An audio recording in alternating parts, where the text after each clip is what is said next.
Ce silence n'est donc pas une punition, mais une incubation divine. Le ciel observe, ajuste, réorganise. Et pendant ce temps, il te demande de faire confiance. Cesse de forcer les portes que Dieu a fermées temporairement. Le silence de Dieu est le langage de l'espérance pour ceux qui savent t'écouter avec foi.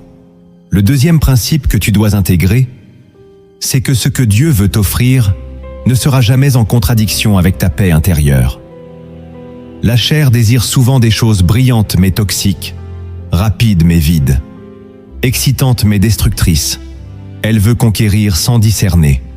Elle pousse à forcer, à courir, à rivaliser, à provoquer des ouvertures qui ne viennent pas de Dieu. Mais l'Esprit agit autrement.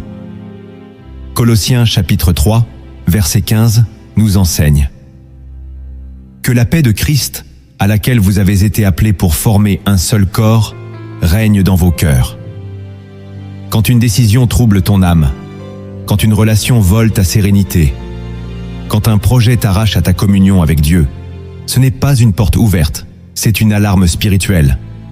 Ce que Dieu veut pour toi vient avec confirmation, pas avec agitation. La paix n'est pas une émotion, c'est une direction. Si tu dois te battre intérieurement pour maintenir quelque chose, interroge-toi. Vient-elle vraiment du Père? Car ce qui vient de lui ne demande pas de compromis avec ta paix. Cesse donc de forcer ce qui t'épuise.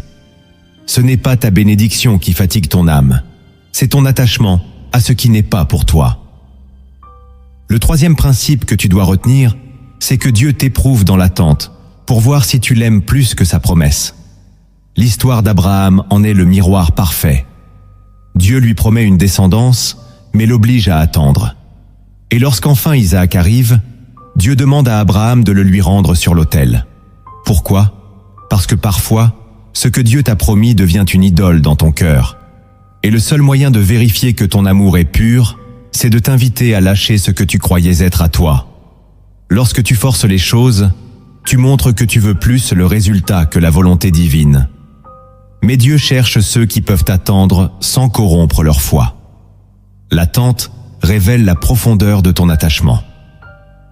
Si tu ne sais pas attendre sans murmurer, c'est que tu ne fais pas encore confiance. Job dit « Quand même il me tuerait, je continuerai à espérer en lui. » Job chapitre 13, verset 15. Voilà la foi qui plaît à Dieu. Cesse de vouloir saisir la promesse à tout prix. Apprends à aimer le donateur plus que le don.